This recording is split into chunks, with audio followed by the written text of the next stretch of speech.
पहले क्या होता था कि अन्नकूट जब होता है ना, तो अन्नकूट के समय पर श्रीमद् वल्लभाचार्य जी की 7 निधियां थीं, जिनको उन्होंने अपने पुत्रों को बांट दिया, गोसाई जी आदि ने, सबने। एक निधि वहीं श्रीनाथ जी के बगल में विराज रहे हैं श्री विठलनाथ जी। फिर आप जो पुष्टि मार्गी होंगे उनको पता होगा, कोई सूरत में विराजते हैं, कोई बड़ौदा में विराजते हैं, कोई कहीं कहीं, ऐसे सब जगह सारे ठाकुर जी विराजमान है। हमारे गोकुल में है, गोवर्धन में है। तो अन्नकूट के समय पे क्या होता था, 7 ठाकुर जी नाथ द्वार आते थे, और श्रीनाथ जी के ही अगल बगल में 7 ठाकुर जी एक सिंहासन पर विराजते, और एक साथ सबका अन्नकूट होता था। बहुत ध्यान से सुनिएगा। आज भी नाथ द्वार में नियम है कि जब ठाकुर जी का भोग लगता है ना, तो ऊपर अटारी पर बैठ करके सहनाई बजाई जाती है, नगाड़े बजाए जाते हैं, समझ जाओ कि ठाकुर जी का भोग लग रहा है। तो अन्नकूट के समय पर 7 ठाकुर जी आए और श्रीनाथ जी के सामने अन्नकूट रखा गया। बढ़िया प्रेम से ठाकुर जी ने आरोगने के बाद अन्नकूट आदि सब समेट दिया। 7 निधि अपने अपने स्थान को चले गए। तो एक दिन रात्रि में शयन कराने के बाद जैसे ही मुखिया जी, जो पुजारी जी हैं, वो अपने शयन में गए, तो ठाकुर जी स्वप्न में आ गए श्रीनाथ जी, और स्वप्न में ऐसे आके बैठ गए रूठ के। तो गोसाई जी बोले, मुखिया जी बोले, जय जय, कहां भयो, आप उदास लग रहे हो, तो कमी रह गई, कल तो अन्नकूट पाए हो आपने, चकाचक भोजन किया है, अब तो आनंद आ रहा होगा। श्रीनाथ जी बोले, मेरो पेट ना भरो, यही मारे तुम्हें दुखी है रहूं। बोले क्यों, पेट क्यों ना भरो?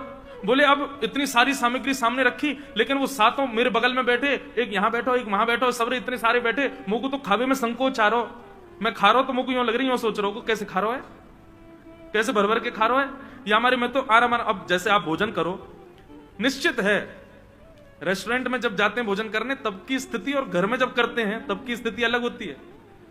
कई लोग होते हैं बाहर जाएंगे तो चम्मच लेंगे, जे लेंगे, और बड़े ऐसे खाएंगे जैसे कितने साफ सुथरे हैं, और घर में जब आ जाते हैं तो बनाए महाराज चावल के पहाड़, बीच में कर दिया गड्ढा, उसी में सब्जी, उसी में दाल, उसी में पापड़, उसी में दही। एक हमारे साथ एक पंडित जी हैं, वो विचित्र हैं, वो चावल में दाल डालते हैं, फिर घी डालते हैं, फिर चीनी डालते हैं। दाल चीनी, घी चीनी डाल के कौन खाता भाई, है विशिष्ट ऐसे ऐसे पंडित जी हमारे। तो जब आप सहजता में प्रेम से खा रहे होते हो, तब आप ये विचार नहीं करते कहां गिर रहा है, कहां कैसे, आप बस पाते हो प्रेम से। लेकिन 4 लोग बैठे हो तो निश्चित है कि आपका मन भी होगा, तो आपको नहीं नहीं बस ठीक है, इतना ही रहने दो। ठाकुर जी बोले, मेरो पेट ही ना भरो, मुंह क्यों लग रही, जन कहा सोचेंगे सबरे अगल बगल में बैठे। बोले कैसे भर भर खा रहा है? श्रीनाथ जी से कही, बोले आज्ञा करो जय जय। फिर कहा करूं?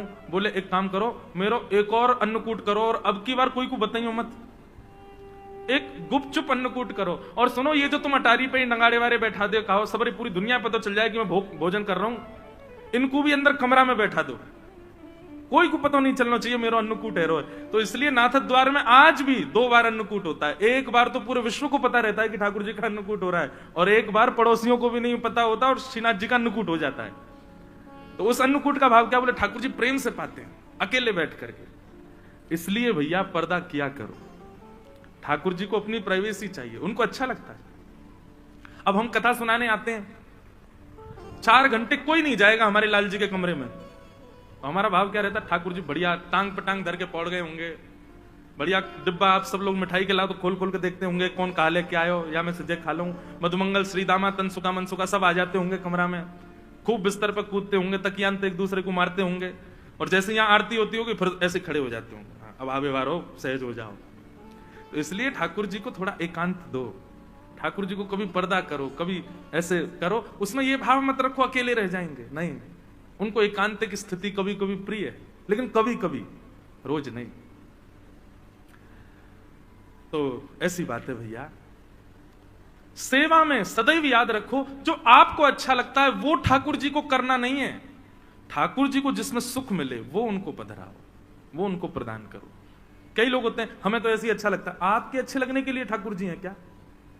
ठाकुर जी को जिसमें रुचि लगे वो ठाकुर जी को निवेदित करो।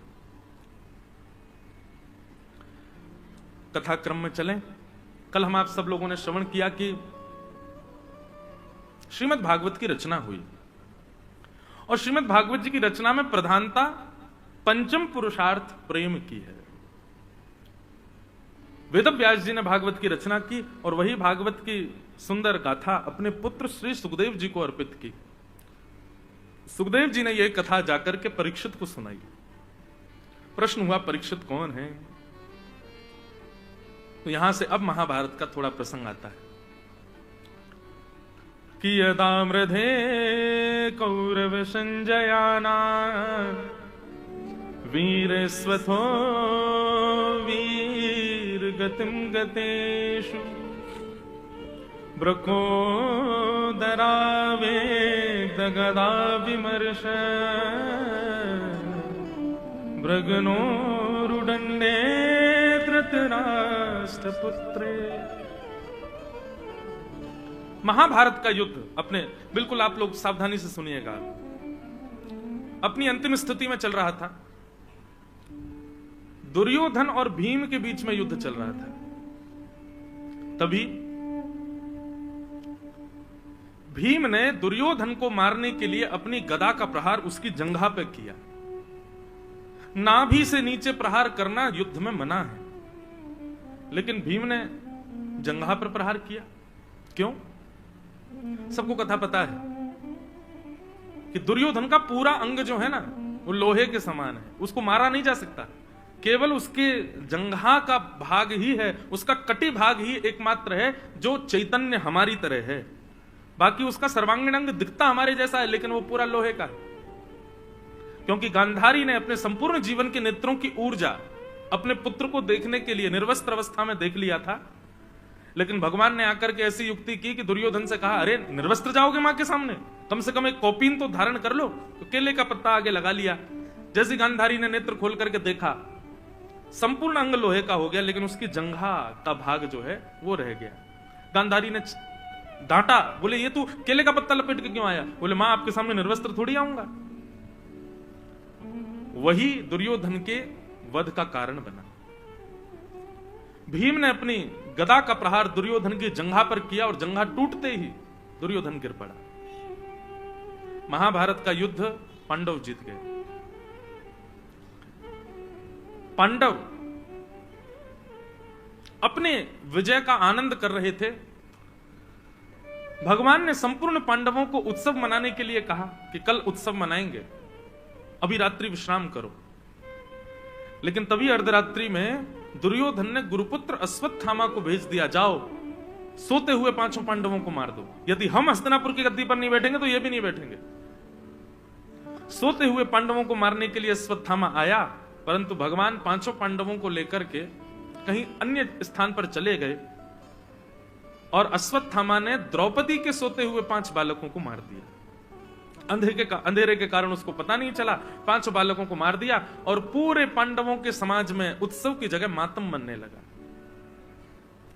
प्रातःकाल होते ही जब द्रौपदी को पता चला कि मेरे पुत्र मार दिए, द्रौपदी ने रुदन करना प्रारंभ किया। उसके उस आर्तनाद को सुनकर के अर्जुन का क्रोध बढ़ गया। अर्जुन कहने लगा, द्रौपदी तुम रोना नहीं, मैं तुमको वचन देता हूं, मैं प्रतिज्ञा लेता हूं, जिसने भी तुम्हारे 5 बालकों को मारा, वो कोई भी हो, मैं उसको जीवित नहीं छोड़ूंगा।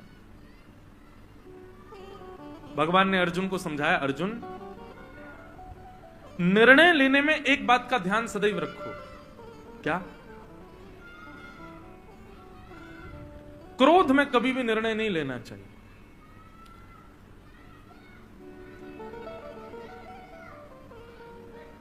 सब लोग सावधानी से सुनो, इधर देखो। क्या बता रहा था मैं? क्रोध में खेल रहे हैं क्या बच्चे? वाह भैया। तो मैं ये कह रहा था, क्रोध में निर्णय नहीं। जो लोग कहते हैं महाराज जी क्रोध कम करना चाहते हैं, क्या करें, क्रोध कैसे कम होगा? 2 उपाय हैं। पहला, जैसे ही क्रोध आए मौन हो जाओ। भाई थोड़ा तो कुछ करना पड़ेगा। अब आप चाह रहे हो कि कोई जड़ी बूटी मिल जाए उससे क्रोध कम हो जाए, तो ऐसे तो होगा नहीं। थोड़ी प्रक्रिया तो आपको करनी पड़ेगी। तो जब क्रोध आए तब मौन हो जाओ, बोलो नहीं। क्योंकि क्रोध का सबसे पहला प्रभाव, दुष्प्रभाव आपकी जीभ पर होता है। और उस समय आप ऐसी भाषा का भी प्रयोग कर देते हैं जो आपने कभी नहीं बोली है। देखो, या तो जीवन में सत्संग इतना होना चाहिए कि क्रोध भी आए तो आपकी भाषा डगमगाए ना, लेकिन इतना सत्संग जीवन में नहीं है, इतना हमने अभी सत्संग किया नहीं है, तो क्रोध आने पर अपनी जीव को शांत कर लो, बस मौन हो जाओ, कैसे भी करके टेप लगा लो, मुट्ठियां बांध लो, बोले बोलना नहीं है कुछ भी, बस। दूसरी बात, क्रोध में कुछ भी हो जाए पर कभी भी कोई निर्णय मत लीजिए, क्योंकि क्रोध के समय पर आपका सर्वांगीण अंग, आपके समस्त विचार, आपकी हर स्थिति तामसिक हो जाती है, और तामसिक स्थिति में जब आप निर्णय लेते हैं तो वो आपका कभी कल्याण नहीं करेगी। आज तक भी कई लोग पछताते हैं कि हमने उस समय ऐसा निर्णय क्यों लिया, क्रोध के कारण हमने ऐसा क्यों बोला, वो क्षमा मांगते हैं, बाद में बोध होता है उनको कि हम गलत थे। इसलिए क्रोध में भैया ये दो काम कर लो, एक तो मौन हो जाओ, दूसरी बात कोई निर्णय मत लीजिए। निर्णय तभी लीजिए जब आपका क्रोध शांत हो जाए। क्रोध कैसा होना चाहिए, मैं अपनी कथाओं में कहा करता हूं, जल के जैसा। पानी का स्वभाव है कि जितनी देर उसको अग्नि के ऊपर रखोगे उतनी देर ही गर्म रहता है, पर अग्नि से जैसे ही अलग कर दोगे धीरे धीरे धीरे धीरे अपने आप शांत हो जाता है। कई लोग क्या होता है कि किसी बात से नाराज हो गए, बच्चे ने कुछ तोड़ दिया, अब नाराज हो गए, गुस्सा आ गया, तो जब टूटी हुई वस्तु देखी तो स्वाभाविक है क्रोध आ गया आपको, आपने उस समय थोड़ा उल्टा सीधा कुछ कह दिया या कुछ कर दिया, ठीक है, लेकिन अब वो गिलास साफ कर दिया गया, स्थिति शांत हो गई, बच्चा बेचारा रो लिया, क्षमा मांग ली, सब कर ली, लेकिन अब 3 दिन हो गए, अब गुस्सा ही बैठे हो, उसी बात से ही नाराज बैठे हो, ये क्रोध गलत है। जब स्थिति समाप्त हो जाए तो आपका क्रोध भी समाप्त हो जाना चाहिए। पर जो लोग क्रोध में आकर के वर्षों वर्ष तक क्रोध रहता है, वर्ष तक किसी को क्षमा नहीं करते, वर्ष तक क्रोध में ही रहते हैं, अरे इसने ऐसा किया था मेरे साथ में, ये उचित नहीं है। क्रोध जल के जैसा होना चाहिए, आपका स्वभाव जल के जैसा होना चाहिए। ताप लगी है तो गर्म हो गए, लेकिन ताप से आपको कोई विलक करे तो अपने आप शांत हो जाओ। क्रोध में निर्णय मत लीजिएगा। अर्जुन को भगवान रोकने लगे, अर्जुन निर्णय मत लो, लेकिन अर्जुन नहीं माना। पांडव पक्ष के 3 लोग बचे थे, उनमें से एक अश्वत्थामा था। अश्वत्थामा को पकड़ करके अर्जुन ने बंदी बना दिया और द्रौपदी के सामने प्रस्तुत कर दिया, बोले ये है तुम्हारे बालकों का हत्यारा। अपनी तलवार लेकर के खड़े हो गए अर्जुन और बोले आज्ञा करो द्रौपदी, मैं इसका सर धड़ से अलग करने वाला हूं, तुम्हारी कोई और इच्छा हो तो बताओ, यही है तुम्हारे बालकों का हत्यारा। जैसे ही द्रौपदी ने अश्वत्थामा को देखा, द्रौपदी ने अर्जुन के आगे हाथ जोड़ लिए, बोले अर्जुन इसको मत मारो। क्यों ना मारे? कि उवाच चास हन्तस्य वंधनानयनम सतम मुच्यतामेष ब्राह्मणो नितराम गुरु। हम क्षत्रिय हैं अर्जुन, और ये ब्राह्मण है, और ब्राह्मण के साथ साथ भी ये हमारे गुरु का बेटा है। गुरु पुत्र गुरु के समान होता है, इसको मत मारो। पहला कारण इसको इसलिए मत मारो क्योंकि हम ब्राह्मण नहीं, हम क्षत्रिय हैं और ये ब्राह्मण है। दूसरा कारण इसलिए इसको मत मारो क्योंकि ये गुरु का बेटा है। और तीसरा कारण इसलिए मत मारो क्योंकि ये अपनी मां का इकलौता पुत्र है। इसकी मां विधवा पहले ही हो चुकी है, पति का सहारा नहीं है, और अब इसको भी मार दोगे तो इसकी मां को पुत्र का भी सहारा नहीं रहेगा, अकेली कैसे रहेगी? मेरे 5 पुत्र मर गए पर मेरे 5 पति तो जीवित है ना, इसको मत मारो। लेकिन फिर भी अर्जुन आप चाहते हैं कि इसको मारना है तो मार दीजिए, लेकिन शर्त होगी क्या? इसको मारते ही मुझे मेरे 5 बालक जीवित चाहिए। ऐसा हो पाएगा? नहीं। द्रौपदी की बात में धर्मम न्यायम शकरुणम निर्विलीकम शमम महत, ये 5 बातें हैं। कोई भी निर्णय लेने वाले व्यक्ति को इन 5 बातों का ध्यान रखना चाहिए कि धर्म क्या कहता है, कहीं मेरा निर्णय अधर्म का पक्षधर तो नहीं। किसी भी प्रतिज्ञा लेने वाले व्यक्ति को न्याय का विचार करना चाहिए, मैं जो प्रतिज्ञा लूंगा उससे न्याय होगा कि नहीं। तीसरी बात, अपनी किसी भी प्रकार की प्रतिज्ञा में दया को जरूर स्थान दीजिएगा, थोड़ा दया पक्ष भी रखिएगा, निर्दयी मत हो जाइएगा। ध्यान रखिए इन बातों को। सबसे पहली बात धर्म का ध्यान रखिएगा, दूसरी बात न्याय होना चाहिए, तीसरी बात करुणा यानी कि दया होनी चाहिए। चौथी बात, निर्वलीकम मतलब निष्कपटता, एक पक्ष के प्रति आपका कपट भाव नहीं दिखना चाहिए। और पांचवी बात, समत्व, दंड का अधिकारी अपना पुत्र भी हो तो दीजिए, वहां पर आप मोहवश उसको मुक्त कराने का प्रयास मत कीजिए। ये 5 बातों का हर व्यक्ति को ध्यान रखना चाहिए कोई भी प्रतिज्ञा लेने से पहले।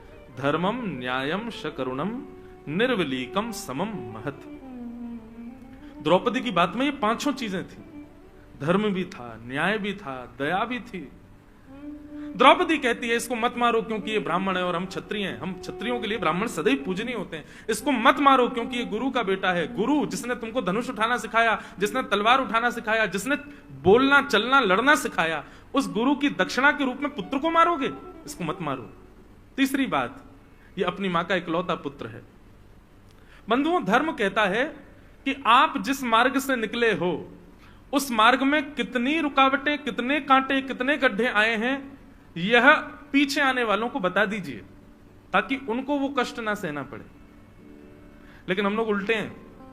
हमसे कोई पूछे आप केदारनाथ गए थे, आपकी यात्रा कैसी रही?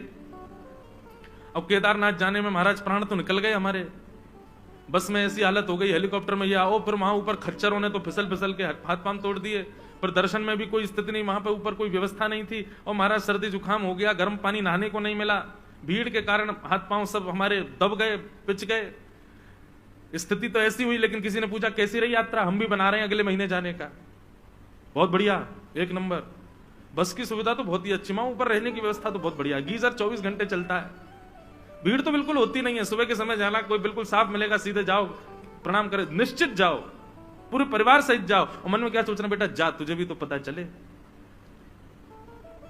नहीं, अगर हमको किसी मार्ग पर कष्ट हुआ है तो चाहिए कि पीछे उस मार्ग पर जो आ रहे हैं उनको सावधान किया जाए। द्रौपदी कहती है कि पुत्र के मरने पर मां को कितनी पीड़ा होती है, वो पीड़ा अभी मैं सह रही हूं अर्जुन, और मैं नहीं चाहती कि पुत्र मरने पर जो पीड़ा इस मां को हो रही है वो इसकी मां को हो, इसलिए इसको मत मारो। बंधुओं, इतनी बात हो गई, सब लोग चुपचाप खड़े खड़े देख रहे थे, लेकिन तभी सिसकियों की आवाज आने लगी। कौन रो रहा है? दूर खंभ से सिर टेके हमारे द्वारिकाधीश के नेत्र सजल हो गए। और आसपास खड़े लोगों से ठाकुर जी कहने लगे, मेरी बहन है ये बहुत बड़ी बात है। अरे मां का इतना ममत्व होता है अपने पुत्र से, इतना ज्यादा ममत्व होता है, वो डराती है अपने पुत्र को, रुक जा तेरे पिताजी को आने तो बताऊंगी उनको मैं, ऐसे करता है ये। लेकिन पिताजी जब आ जाते हैं तो पिताजी को बता भी देगी, लेकिन पिता जैसे डांटने लगे तो तक ठीक है, लेकिन पिता कहीं हाथ उठाने लग जाए तो मां आगे आ जाती, नहीं मारोगे नहीं, सुना कितना भी लो, मारने का अधिकार मेरा है, बस इसको पीटना है, मारना है, घूसे देने, जो करना मैं करूंगी, वो मेरे अलावा कोई ना करे। स्कूल पढ़ाने के लिए बच्चे को लेके जाती है, टीचर को बोलाती है ये कितना भी अपराध करे, कितना भी गलत करे, आप इसकी डायरी में लिख के भेज देना, मुझे फोन कर देना, इसको डांट देना, पर इसको मारना नहीं। ये मां का ममत्व होता है अपने पुत्र के प्रति। उस मां के निर्दोष 5 बालक मार दिए गए, और वो मां हत्यारे को सामने देख करके कह रही है कि इसको छोड़ दो। ये बहुत बड़ी बात है, ये सामान्य बात नहीं, ये साधारण बात नहीं है बंधु। ठाकुर जी इतने प्रसन्न हो गए द्रौपदी से, इतने प्रसन्न हो गए। बंधुओं, एक बात याद रखना, आपके घर में अनुकूलता है तब आप कुछ अच्छा करो, ठाकुर जी उससे प्रसन्न नहीं होते। प्रतिकूल स्थिति आवे और उसमें भी आप अपना धैर्य ना खो, तब ठाकुर जी प्रसन्न होते हैं। अनुकूल स्थिति में तो सब धैर्यवान हो जाते हैं, प्रतिकूल स्थिति में होके दिखाओ। आप जिस मंजर में नहीं रह सकते उसमें भी अपने आप को शांत रख करके दिखाओ अपने आप का। अब एक कथा है तो हंसी की, पर एक बात है, वृंदावन में एक संत ने मौन व्रत धारण करने का नियम ले लिया, मैं मौन रहूंगा। कब तक मौन रहोगे? बोले 14 वर्ष तक मौन रहूंगा। 12 वर्ष उनके मौन में निकल चुके थे, लेकिन वो महात्मा क्या करते थे? मौन थे पर हाथ में डायरी पेन लेके चलते थे, और उनको जिसको कुछ कहना होता था लिख करके उसको दे देते थे। किसी को गाली भी देनी होती थी लिख के दे देते थे। ऐसा मौन था उनका। अब संतों में भी आपस में एक दूसरे से आनंद तो लेते ही हैं। एक बार वो महात्मा किसी पंगत में बैठे थे भोजन करने, उनको गुलाब जामुन बड़ा प्रिय था।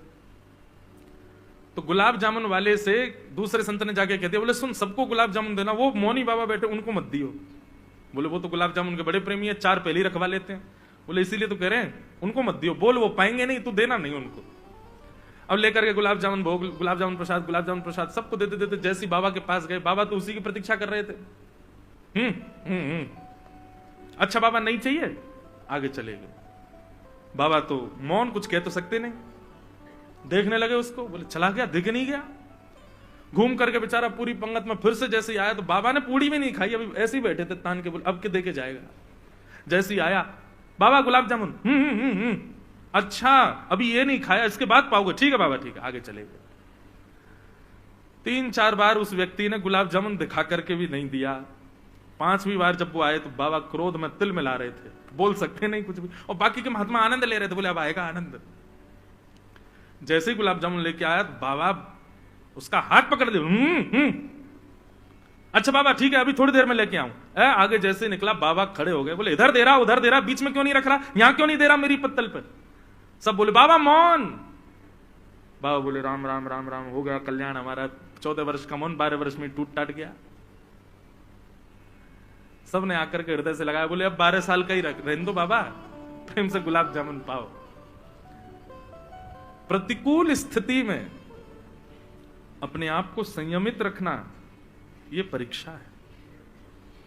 अनुकूल स्थिति में तो कोई भी रह लेगा, अनुकूल स्थिति में तो अपने ऊपर संयम कोई भी कर लेगा, प्रतिकूल में करके दिखाओ।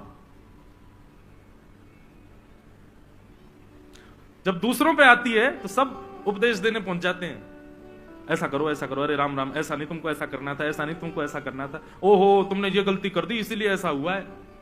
लेकिन जब वही घटना खुद के ऊपर आ जाती है तो सब भूल जाते हैं, हम लोग निकल जाते हैं सब बाहर, कुछ नहीं कर पाते।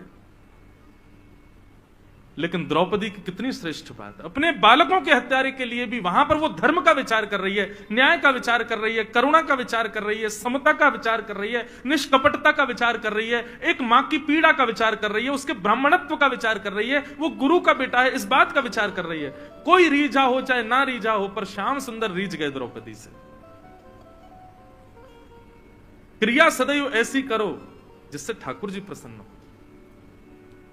हम लोगों की ऐसी कभी कभी ओछी हरकतें हो जाती हैं कि केवल 4 लोगों को खुश करने के लिए हम वो काम कर देते हैं, नहीं, क्रिया सदैव ऐसी करो जिससे श्याम सुंदर प्रसन्न हो। द्रौपदी पर भगवान रीझ गए। अर्जुन ने भगवान से पूछा, भगवान आप ही बताओ मैं क्या करूं। भगवान बोले ब्रह्म बंधुर न हंतव्य आतताई बधारहण। अर्जुन ब्राह्मण कैसा भी क्यों ना हो उसको मारना नहीं चाहिए, परंतु बालकों का हत्यारा कोई भी क्यों ना हो उसको छोड़ना नहीं चाहिए। अश्वत्थामा ब्राह्मण है इसलिए इसको मारना नहीं है, अश्वत्थामा छोटे बालकों का हत्यारा है इसलिए इसको छोड़ना भी नहीं।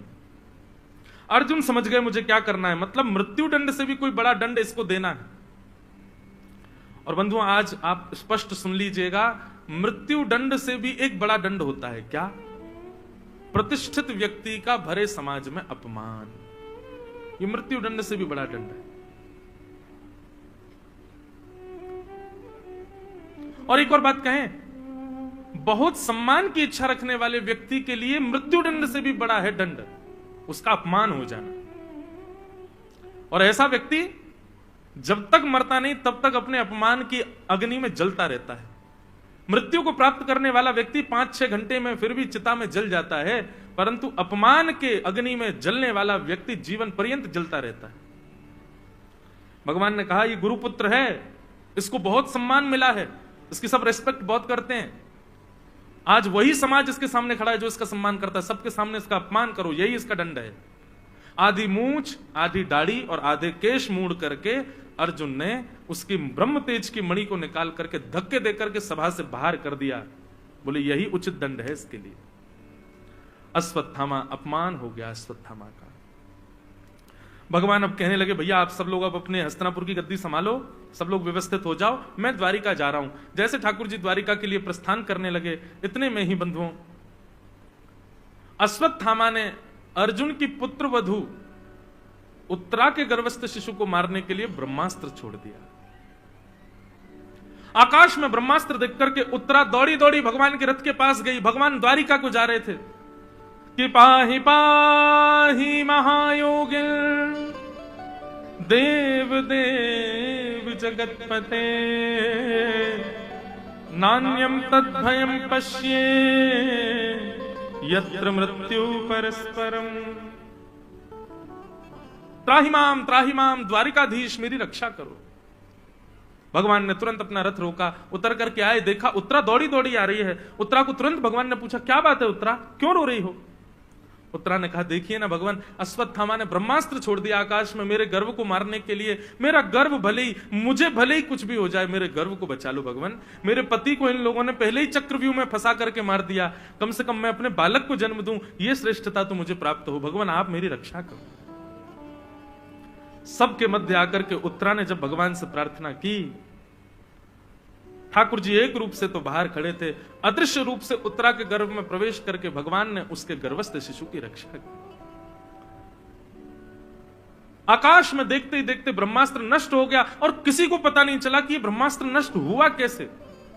सब लोग आश्चर्य करने लगे, बोले कुछ हुआ तो है नहीं। ठाकुर जी बाहर खड़े हैं, पांचों पांडव अपने स्थान पर खड़े हैं, उत्तरा आकर के भगवान से प्रार्थना कर रही है और केवल इतनी देर में ब्रह्मास्त्र नष्ट हो गया। इस ब्रह्मास्त्र को नष्ट किया किसने? कोई नहीं पहचान पाया। लेकिन बंधुओं, कितनी अच्छी बात, ब्रह्मास्त्र जैसे ही नष्ट हुआ, आकाश की ओर सब लोग आश्चर्यचकित होकर देख रहे थे, कैसे नष्ट हुआ ब्रह्मास्त्र। ठाकुर जी ताली बजाने लगे, बोले जय हो जय हो जय हो। सब बोले क्या हुआ भगवान? बोले उत्तरा के भजन के प्रताप ने, उत्तरा के पातिव्रत धर्म ने, उत्तरा की धर्म नैष्ठिकता ने देखो ब्रह्मास्त्र को आकाश में नष्ट कर दिया। समझ में आई बात? नष्ट तो ठाकुर जी ने किया, लेकिन श्रेय पूरा उत्तरा को दे दिया। उत्तरा ने किया, उत्तरा के भजन बल ने किया। आप जाते हो मंदिर में जाकर के सोने का छत्र चढ़ा करके आए, पूरा मंदिर ताली बजाता, वाह वाह वाह भैया देखो इन्होंने सोने का छत्र चढ़ाया। ठाकुर जी मंद मंद मुस्काते हैं, क्यों?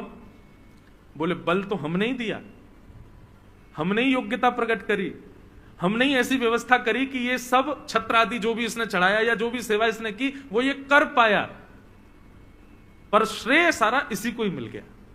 ये ठाकुर जी का स्वभाव है बंधु। अब यहां की बात नहीं, पर कहीं भी कोई कथा कराए, बहुत बड़ी कथा हो, दसों हजार लोग आ रहे हैं कथा में, सबका भोजन प्रसाद आदि, तो कई जगह क्या होता है, यजमान लोग आते हैं, महाराज जी कोई अब व्यवस्था तो नहीं मिलेगी। नहीं, आपको पता है महाराज जी 20,000 लोग रोज भोजन कर रहे हैं, सबके लिए एक टांग पर खड़े होकर सबकी व्यवस्था देख रहा हूं। हम मंद मंद मुस्काते, मैंने अच्छा जी। आप देख रहे हैं महाराज जी, एक भी श्रोता को कोई दिक्कत नहीं होती, बीच में पानी घूमता है सबके लिए, जल पियो सबके लिए। मैंने देखो क्या बढ़िया एसी लगवाए हैं पूरे पंडाल में। होता है कई जगह लोग बाग ऐसा बताते हैं बहुत। तब मुझे यही प्रसंग याद आता है, करता तो सब ठाकुर जी हैं, पर ठाकुर जी का स्वभाव कैसा है, क्रेडिट हमको ही दे देते हैं कि तुमने किया, पर हमारी सामर्थ्य कुछ नहीं है। और इसका सीधा प्रमाण है हमारे बर्बरीक जी, श्री खाटू श्याम जी। उनसे जब पूछा गया कि महाभारत युद्ध का सबसे श्रेष्ठ योद्धा कौन था, युधिष्ठिर अपने धनुष को देखने लगा, मेरा नाम लेंगे? अर्जुन बोला गांडीव धनुषधारी तो मैं ही हूं, मेरा नाम लिया जाएगा। सब लोग अपनी अपनी छाती चौड़ा रहे थे, लेकिन बर्बरीक जी के नेत्रों में आंसू आ गए। बोले महाभारत युद्ध का सबसे श्रेष्ठ योद्धा कोई था तो वो योगेश्वर कृष्ण। युधिष्ठिर आदि बोले हैं ये कन्हैया? बोले हाँ। अरे आप भूल गए लगते हैं, इन्होंने तो शस्त्र भी नहीं उठाया पूरे युद्ध में। बोले इसीलिए तो आप सब योद्धाओं को तो शस्त्र की भी आवश्यकता है, पर ये बिना शस्त्र के ही सबको मार रहे थे। और वास्तविकता में पूछो अर्जुन, तो जितनों को तुमने मारा वो सब मरे मराए थे पहले से ही। ठाकुर जी ने जिस दिन सोच लिया कि इसकी मृत्यु हो, उसी दिन मर गया, केवल छोड़ रखा कि अर्जुन बाण मारेगा तो श्रेय अर्जुन को मिलेगा। मृत्यु तो पहले हो चुकी थी महाभारत के योद्धाओं की, एक कौरव पहले ही मारे जा चुके। जिस दिन भगवान शांति प्रस्ताव लेकर के गए और दुर्योधन ने कहा सुचक्रैव दास्यामि बिना युद्धेन केशव, सुई की नोक के बराबर जमीन भी युद्ध के बिना नहीं दूंगा, वास्तव में तो ये कौरव उसी दिन मर गए थे सारे। ठाकुर जी सोच ले इसको मारने के लिए कुछ क्रिया करने की आवश्यकता है नहीं, वो सोच भर लें फिर तो मृत्यु निश्चित है। अर्जुन, भगवान ने तो उसी दिन सोच लिया था कि अब सर्वनाश होगा इनका, और सर्वनाश ठाकुर जी सोच लें, उसके बाद करने की आवश्यकता नहीं, हो ही गया। लेकिन ये करता छोड़ा था तुम्हारे लिए ताकि श्रेय तुमको मिले। ये सब मरे मराए लाशों को तुमने बाण मारे हैं, ये मर तो पहले ही गए थे। इसलिए भैया आप कुछ भी नहीं करते हो,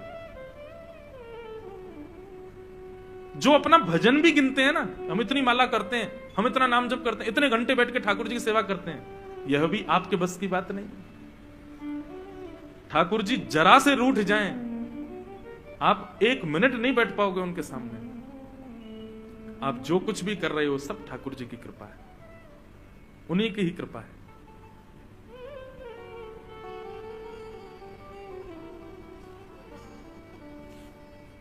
भगवान ने श्रेय दे दिया उत्तरा को।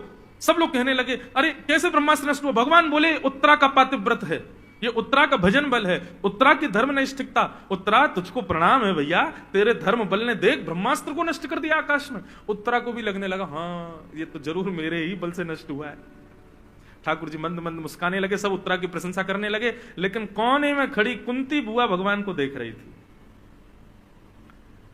पास आई भगवान के, ठाकुर जी बोले कहो बुआ, देखो कैसी बहू आपके घर में उत्तरा, इसका भजन बल, इसका धर्म बल, इसकी पातिव्रत सेवा, इस सबके बल से देखिए आज इसने ब्रह्मास्त्र को नष्ट कर दिया। कुंती बोली ठाकुर जी आप कितने चतुर हो, मैं ये गहराई नाप नहीं पा रही हूं, आप बहुत चतुर हो। ठाकुर जी बोले क्यों, ऐसा क्यों कह रही हो? बोले मुझे सब पता है, उत्तरा के गर्भ के शिशु को उसके धर्म बल ने नहीं बचाया।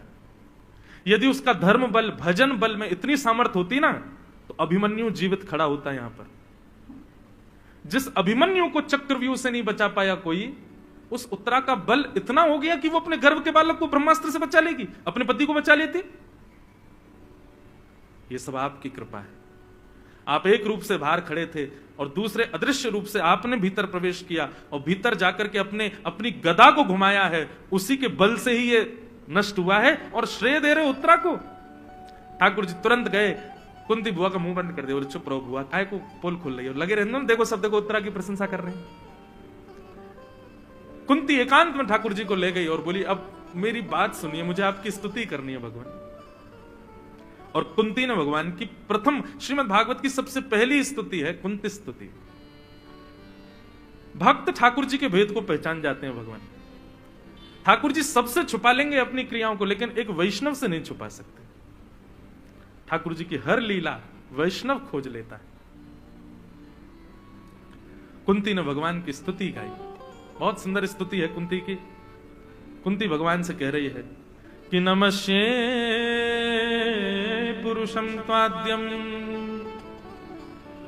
ईश्वरं प्रकृते परम अलक्ष्यम सर्वभूतानां अंतर्बहिर्वस्थितम्। हे नाथ, आप पूरे जगत कारण हो, आप साक्षात भगवान हो, मैं आपको प्रणाम करती हूं, मैं आपको नमस्कार करती हूं।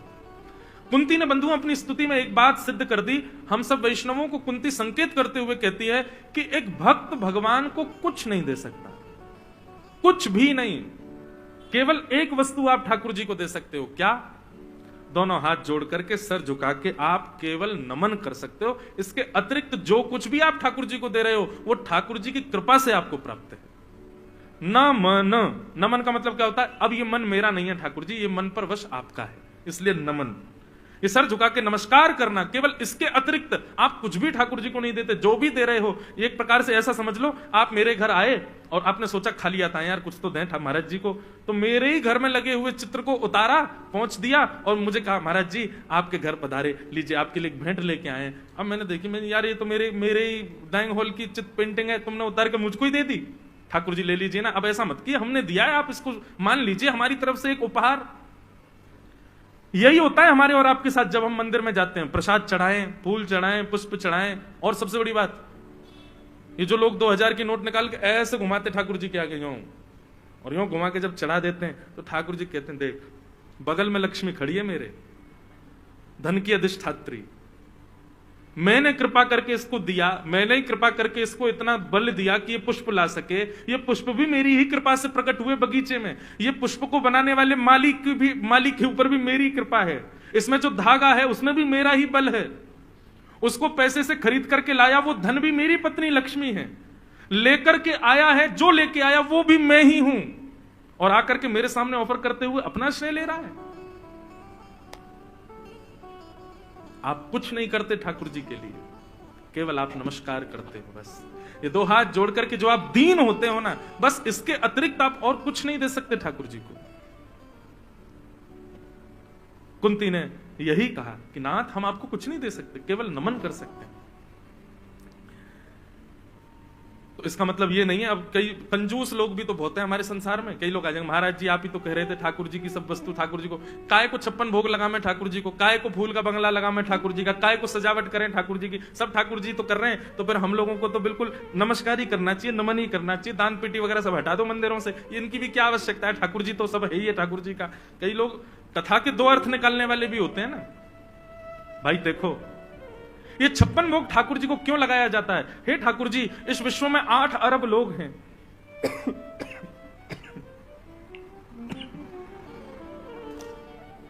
ध्यान से सुनिए। हे ठाकुर जी, इस विश्व में 8 अरब से भी ज्यादा लोग हैं, और 8 अरब से भी ज्यादा तो मानव हैं। उसके अलावा चींटी कितनी, पशु पक्षी कितने, जल के जंतु कितने आदि, और ये सब कितनी मात्रा में है कुछ पता थोड़ी है। परंतु भगवान, ये सारा विश्व आपके गर्भ में रहता है। हम आपको 56 भोग लगा करके ये निवेदित करते हैं, भगवान आप पूरे हमारे 56 भोग को स्वीकार करो। ये 56 भोग आपके जब गर्भ में जाए, पूरा विश्व का कोई भी व्यक्ति भूखा ना रहे। आप